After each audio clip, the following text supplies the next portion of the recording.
ಕೇಂದ್ರ ಸರ್ಕಾರ ಇತ್ತೀಚೆಗೆ ಪೆಟ್ರೋಲ್ ಮೇಲೆ ಬೆಲೆ ಏರಿಕೆಯನ್ನು ಮಾಡಿದೆ, ಡೀಸೆಲ್ ಮೇಲೆ ಬೆಲೆ ಏರಿಕೆಯನ್ನು ಮಾಡಿದೆ, ಗ್ಯಾಸ್ ಬೆಲೆ ಏರಿಕೆಯನ್ನು ಮಾಡಿದೆ. ಅವರು ಅಧಿಕಾರಕ್ಕೆ ಬಂದಂದಿನಿಂದ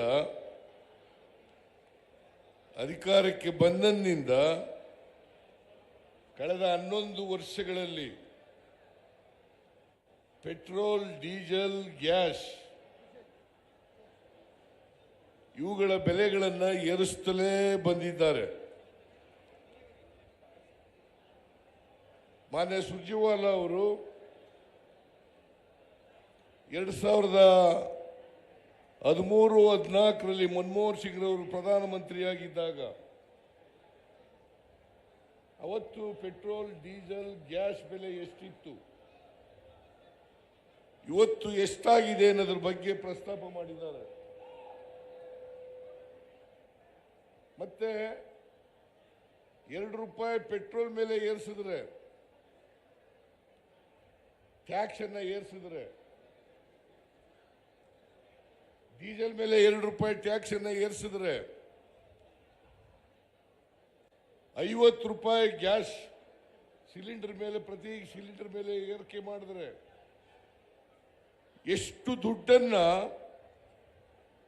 ಸಾರ್ವಜನಿಕರ ಜೇಬಿನಿಂದ ಕಿತ್ಕೊಳ್ತಾ ಇದ್ದಾರೆ ಕೇಂದ್ರ ಸರ್ಕಾರದವರು ಅನ್ನೋದ್ರ ಬಗ್ಗೆ ಪ್ರಸ್ತಾಪ ಮಾಡಿದ್ದಾರೆ. ನಾನು ಅದನ್ನ ಪ್ರಸ್ತಾಪ ಮಾಡಕ್ಕೆ ಹೋಗಲ್ಲ. ಈ ನಾಚಿಕೆ ಇಲ್ಲದಿರ್ತಕ್ಕಂಥ, ಲಜ್ಜೆಗೆಟ್ಟಿರ್ತಕ್ಕಂಥ ಭಾರತೀಯ ಜನತಾ ಪಕ್ಷದವರು ಮತ್ತೆ JDSನವರು ಅವರಿಗೆ ಪ್ರತಿಭಟನೆ ಮಾಡಲಿಕ್ಕೆ ಯಾವುದೇ ನೈತಿಕತೆ ಇಲ್ಲ. ಮಾನ ಮರ್ಯಾದೆ ಇದ್ದಿದ್ರೆ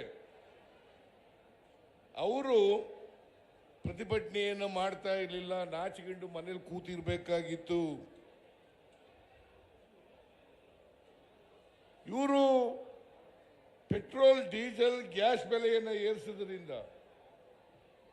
ಕೇಂದ್ರದವರು ನಮ್ಮ ದೇಶದ ಎಲ್ಲ ರಾಜ್ಯಗಳಲ್ಲಿ ಅಗತ್ಯ ವಸ್ತುಗಳ ಬೆಲೆ ಏರಿಕೆಯಾಗಿದೆ. ಇದನ್ನು ನಾವು ಅರ್ಥ ಮಾಡ್ಕೋಬೇಕಾಗ್ತದೆ. ಎಲ್ಲ ಅಗತ್ಯ ವಸ್ತುಗಳು, ಔಷಧ ಇರ್ಬೋದು, ಗೊಬ್ಬರ ಇರ್ಬೋದು, ಸಿಮೆಂಟ್ ಇರ್ಬೋದು, ಕಬ್ಬಿಣ ಇರ್ಬೋದು, ಅಕ್ಕಿ ಇರ್ಬೋದು, ರಾಗಿ ಇರ್ಬೋದು, ಗೋಧಿ ಇರ್ಬೋದು, ಚಿನ್ನ ಇರ್ಬೋದು, ಬೆಳ್ಳಿ ಇರ್ಬೋದು, ಎಲ್ಲ ಪದಾರ್ಥಗಳ ಬೆಲೆಗಳು ಕೂಡ ಗಗನವನ್ನು ಮುಟ್ಟಿದ್ದಾವೆ. ಇದಕ್ಕೆ ಯಾರು ಕಾರಣ? ಇದಕ್ಕೆ ಕಾರಣ ನರೇಂದ್ರ ಮೋದಿಯವರು. ಇದಕ್ಕೆ ಕಾರಣ ನರೇಂದ್ರ ಮೋದಿಯವರ ಸರ್ಕಾರ ಮತ್ತು ನರೇಂದ್ರ ಮೋದಿಯವರು ಅಂತಕ್ಕಂಥದ್ದನ್ನು ನಾವು ಅರ್ಥ ಮಾಡ್ಕೋಬೇಕಾಗ್ತದೆ. ಇವರು ನರೇಂದ್ರ ಮೋದಿಯವರು ಏನು ಹೇಳಿದ್ರು? 2014ರಲ್ಲಿ ಅಧಿಕಾರಕ್ಕೆ ಬರೋದಕ್ಕಿಂತ ಮುಂಚೆ ಏನಂತ ಹೇಳಿದ್ರು? ಅಚ್ಚೇ ದಿನ ಆಯೇಗಾ, ಅಚ್ಚೇ ದಿನ ಆಯೇಗಾ. ಬಂತ? ಒಳ್ಳೆ ದಿನ ಬಂತ? ಒಳ್ಳೆ ದಿನ ಬಂತ? ನಿಮಗೆ ಈಗಾಗಲೇ DK ಶಿವಕುಮಾರ್ ಹೇಳಿದ್ದಾರೆ, ನಾನು ಇನ್ನೊಂದು ಸಾರಿ ಹೇಳ್ತೀನಿ. ಅವತ್ತು ನರೇಂದ್ರ ಮೋದಿಯವರು ಅಧಿಕಾರಕ್ಕೆ ಬಂದಂತ ಸಂದರ್ಭದಲ್ಲಿ, ಮನಮೋಹನ್ ಸಿಂಗ್ ರವರು ಪ್ರಧಾನಮಂತ್ರಿಗಳಾಗಿದ್ದಂಥ ಸಂದರ್ಭದಲ್ಲಿ ಚಿನ್ನದ ಬೆಲೆ 28,000 ರೂಪಾಯಿ ಇತ್ತು. ಇವತ್ತೆಷ್ಟಾಗಿದೆ? 95,000 ರೂಪಾಯಿ ಆಗಿದೆ 10 ಗ್ರಾಮ್ ಚಿನ್ನಕ್ಕೆ. ಬೆಳ್ಳಿ, 1 kg ಬೆಳ್ಳಿಗೆ 43,070 ರೂಪಾಯಿ ಇತ್ತು. ಇವತ್ತು 94,000 ರೂಪಾಯಿ ಆಗಿದೆ. ಡಾಲರ್ ಬೆಲೆ ಅವತ್ತು 59 ರೂಪಾಯಿ ಇತ್ತು. $1 ಬೆಲೆ ಅವತ್ತು 59 ರೂಪಾಯಿ. ಇವತ್ತೆಷ್ಟು 87 ರೂಪಾಯಿ. 87 ರೂಪಾಯಿ. ಇದನ್ನ ನರೇಂದ್ರ ಮೋದಿಯವರೇ $1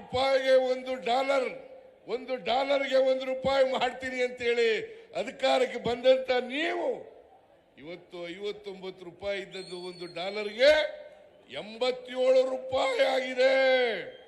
ಯಾರ ಕಾರಣ? Mister Narendra Modiji, who is responsible for this? ಯಾರು ಜವಾಬ್ದಾರ ಇದಕ್ಕೆ? 59ರಿಂದ 87 ರೂಪಾಯಿ, ಸುಮಾರು 38 ರೂಪಾಯಿ ಜಾಸ್ತಿ ಆಯಿತು.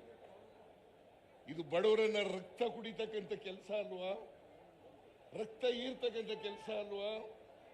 ನರೇಂದ್ರ ಮೋದಿಜಿ, ಅಷ್ಟೇನೆ ಸಿಮೆಂಟ್ ಬೆಲೆ 50 kg ಬ್ಯಾಗ್ ಎಷ್ಟು ರೂಪಾಯಿ ಇತ್ತಪ್ಪ ಅಂತಂದ್ರೆ 268 ರೂಪಾಯಿ ಇತ್ತು. ಈಗ ಎಷ್ಟಾಗಿದೆ? 410 ರೂಪಾಯಿ. ಕಡಿಮೆ ಆಯ್ತು ಜಾಸ್ತಿ ಆಯ್ತು? ಸಿಮೆಂಟ್ ಬೆಲೆ ಕಡಿಮೆ ಆಯ್ತು ಜಾಸ್ತಿ ಆಯ್ತು? ಕಬ್ಬಿಣದ ಬೆಲೆ 1 ಟನ್ 19,000 ರೂಪಾಯಿ 2014ರಲ್ಲಿ. ಇವತ್ತು 73,000 ರೂಪಾಯಿ. 73,000 ರೂಪಾಯಿ. ಜಾಸ್ತಿ ಆಯ್ತಾ ಕಡಿಮೆ ಆಯ್ತು? ಜಾಸ್ತಿ ಆಯ್ತಾ ಕಡಿಮೆ ಆಯ್ತು?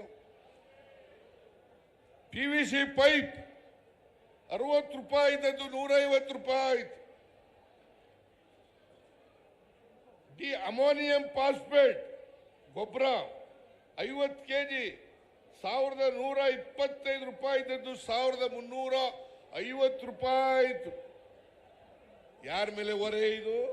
ರೈತರ ಮೇಲೆ ಹೊರೆ. ಯಾರು ಏರಿಸಿದವರು ಇದನ್ನ? ರೈತರ ಮೇಲೆ ಹೊರೆ ಮಾಡಿದವರು ಯಾರು? ಮಾನ್ಯ ನರೇಂದ್ರ ಮೋದಿ, ವಿಜಯೇಂದ್ರ, ಅಶೋಕ, ಛಲವಾದಿ ನಾರಾಯಣ ಸ್ವಾಮಿ, ಅರ್ಥ ಮಾಡ್ಕೊಳ್ರಿ ಇದನ್ನ ನೀವು. ಅರ್ಥ ಮಾಡ್ಕೊಳ್ರಿ ಇದನ್ನ ನೀವು. ನಿಮ್ಗೆ ಅರ್ಥ ಆಗದೆ ಹೋದ್ರೆ ಈ ಪುಸ್ತಕ ಕೊಟ್ಟು ಕಳಿಸ್ತೀನಿ, ಓದ್ಕೊಳ್ರಿ. ಓಲಿ ಇದು ಓದ್ಕೊಳ್ರಿ. ನೀವು ಓದ್ಕೊಳ್ಳಿ ಕೂಡ.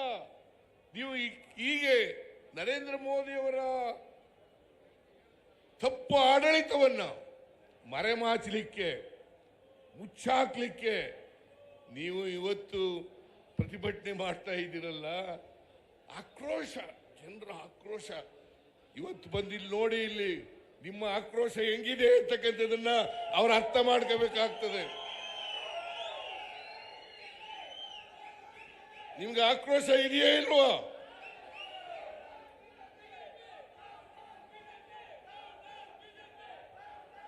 ಸಕ್ಕರೆ 1 kg 30ರಿಂದ 35 ರೂಪಾಯಿ ಇತ್ತು. ಇವತ್ತು 60 ರೂಪಾಯಿ ಆಗಿದೆ. ರಾಗಿ, ಅಕ್ಕಿ 1 kg ಅಕ್ಕಿ 30 ರೂಪಾಯಿ ಇದ್ದದ್ದು 66 ರೂಪಾಯಿ ಆಗಿದೆ.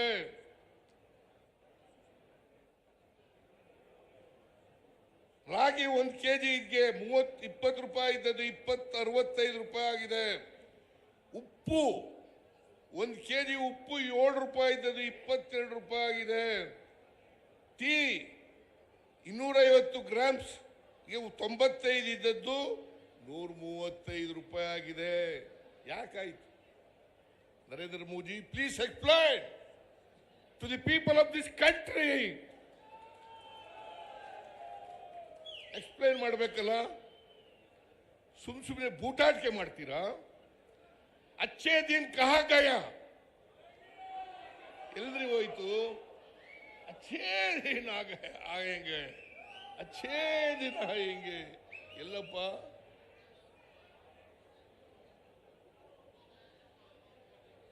अच्छे दिन आएंगे. ಇದು ಅರ್ಥ ಆಗಲ್ಲ ಇವ್ರಿಗೆ? ಇದೆಲ್ಲ ಅರ್ಥ ಆಗಲ್ವಾ? ಅವತ್ತು ಎಕ್ಸೈಸ್ ಡ್ಯೂಟಿ ಡೀಸೆಲ್ ಮೇಲೆ ₹3.45.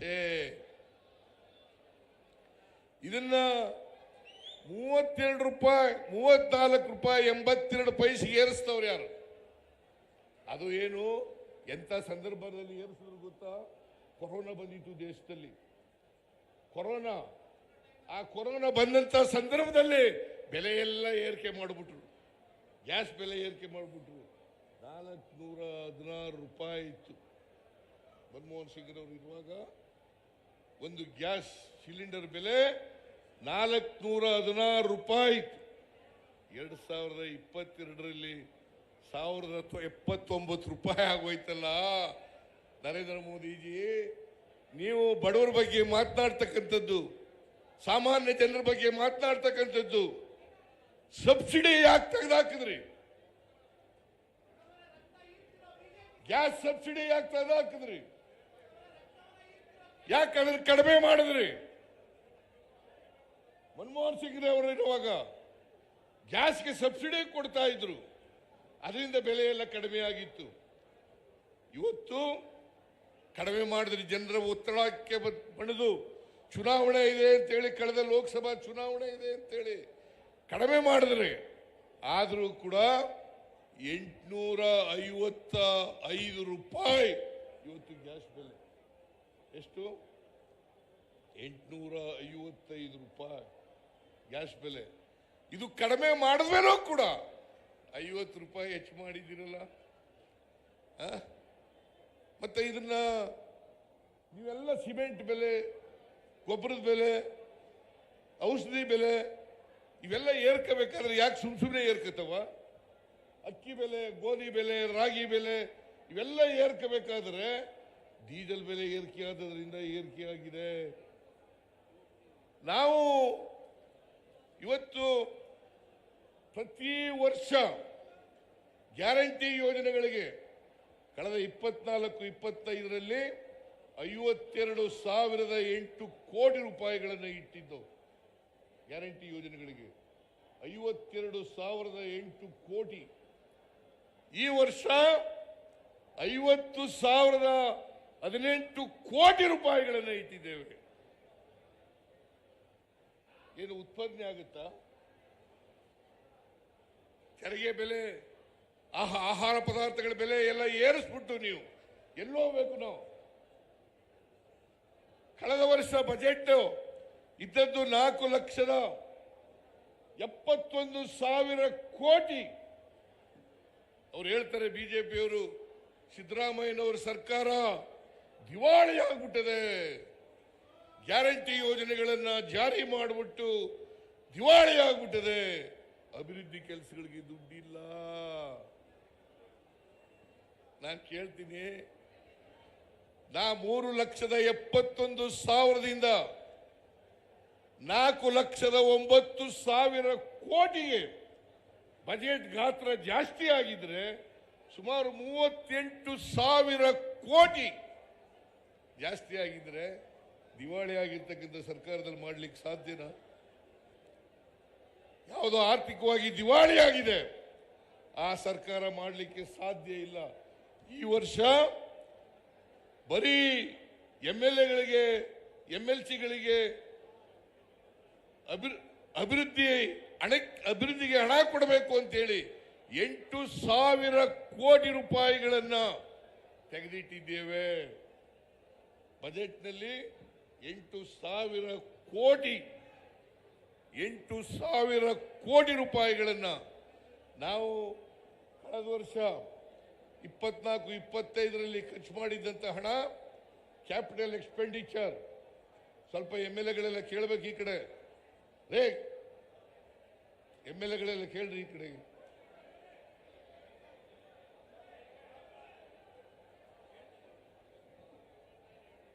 $56,000 ಕೋಟಿ ಕ್ಯಾಪಿಟಲ್ ಎಕ್ಸ್ಪೆಂಡಿಚರ್ ಖರ್ಚು ಮಾಡಿದ್ದದ್ದು.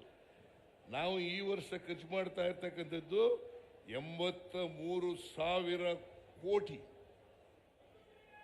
ಹತ್ರ ಸುಮಾರು 50,000 ಕೋಟಿ ರೂಪಾಯಿಗಳನ್ನ 30,000 ಕೋಟಿ ರೂಪಾಯಿಗಳನ್ನ ಒಂದೇ ವರ್ಷದಲ್ಲಿ ಹೆಚ್ಚು ಮಾಡತಕ್ಕಂಥ ಪ್ರಯತ್ನವನ್ನು ಮಾಡಿದ್ದೇವೆ.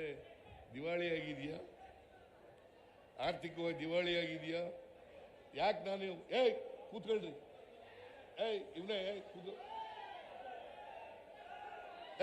ಆರಾಧ್ಯ ಕೂತ್ಕೋ.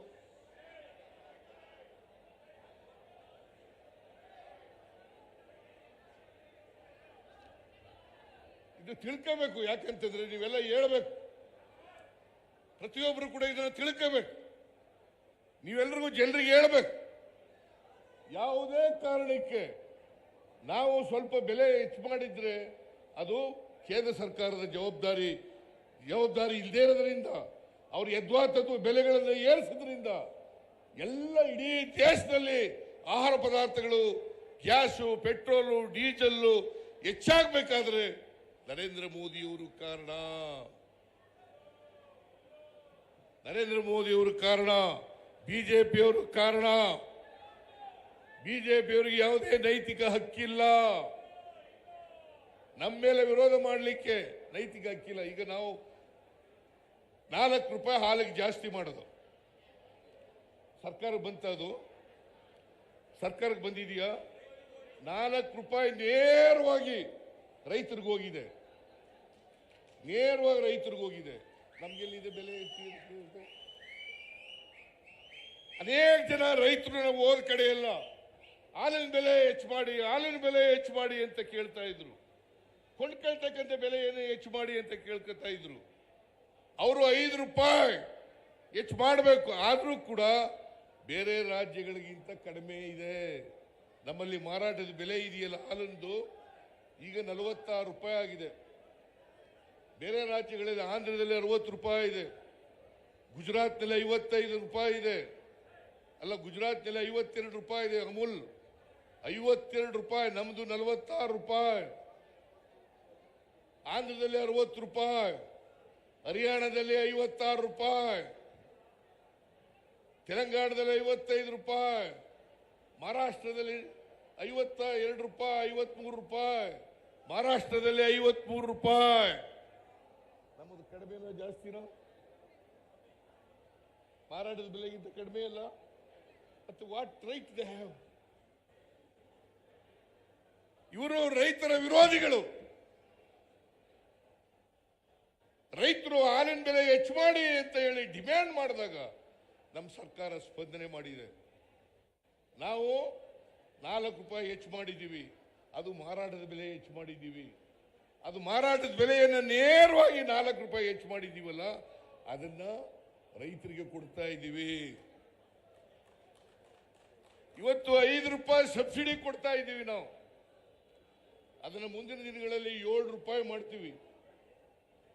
5 ರೂಪಾಯಿ ಸಬ್ಸಿಡಿ, ಪ್ರತಿ ಲೀಟರ್ ಹಾಲ್ಗೆ 5 ರೂಪಾಯಿ ಸಬ್ಸಿಡಿ.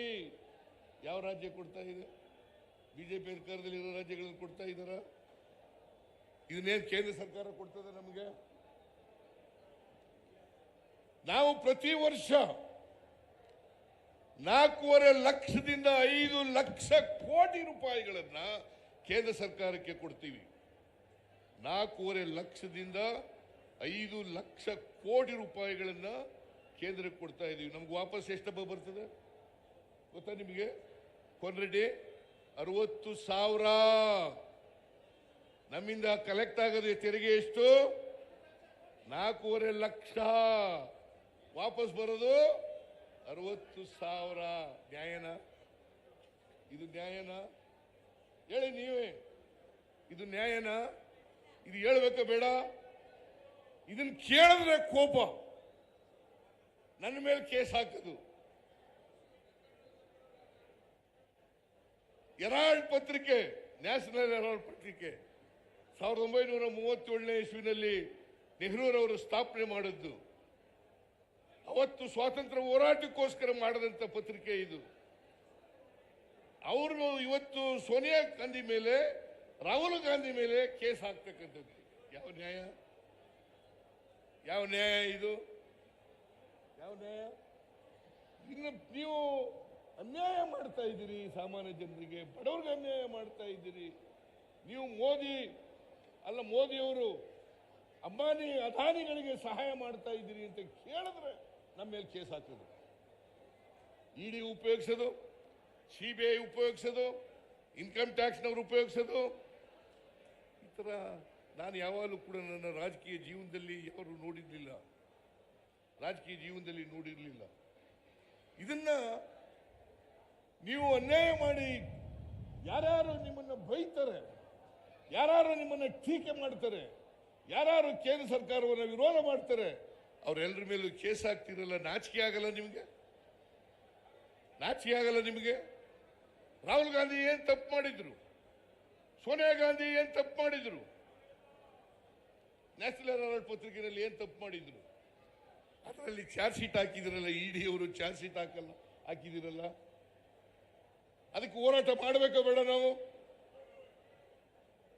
ಇವತ್ತು ಇವರು ಯಾರಿಗೆ ಸ್ವಾತಂತ್ರ್ಯದ ಬೆಲೆ, ಅದರ ಪಾವಿತ್ರ್ಯ ಗೊತ್ತಿಲ್ಲ ಇವರಿಗೆ, ಬಿಜೆಪಿ ಅವರಿಗೆ. ಯಾಕಂದ್ರೆ ಅವ್ರು ಯಾವತ್ತೂ ಕೂಡ ಸ್ವಾತಂತ್ರ್ಯಕ್ಕೋಸ್ಕರ ಹೋರಾಟ ಮಾಡೇ ಇಲ್ಲ. ಯಾರು ಮಾಡಿದ್ದಾರೆ ಹೇಳಿ ನೋಡೋಣ? RSS 1925ರಲ್ಲಿ ಪ್ರಾರಂಭ ಆಯಿತು.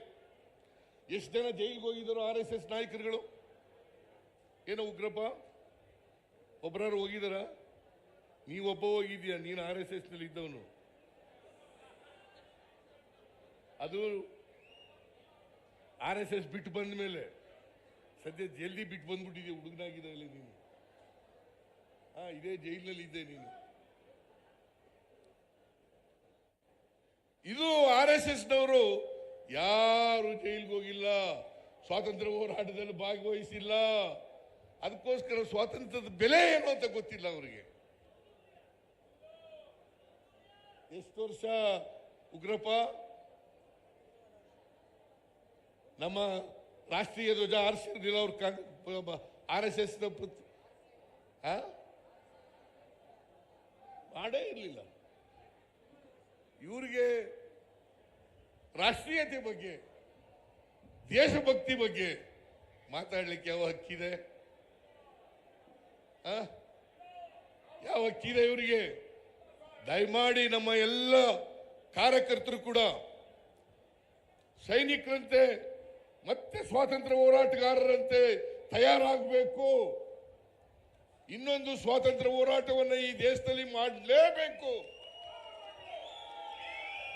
ನಮ್ಮ ಕಾರ್ಯಕರ್ತರು ಅದಕ್ಕೆ ತ್ಯಾಗ ಬಲಿದಾನಗಳಿಗೆ ತಯಾರಾಗಬೇಕು ಅಂತ ಹೇಳಿ ನಿಮ್ಮಲ್ಲಿ ಕೇಳ್ಕೊಳ್ಳಿಕ್ಕೆ ಇವತ್ತು ಬಯಸ್ತಾ ಇದ್ದೇನೆ. ದಯಮಾಡಿ ನಿಮ್ಮಲ್ಲಿ ಕೇಳ್ತೀನಿ, ನಮ್ಮ ಸಿದ್ಧಾಂತದ ಬಗ್ಗೆ ಕ್ಲಾರಿಟಿ ಇರಬೇಕು.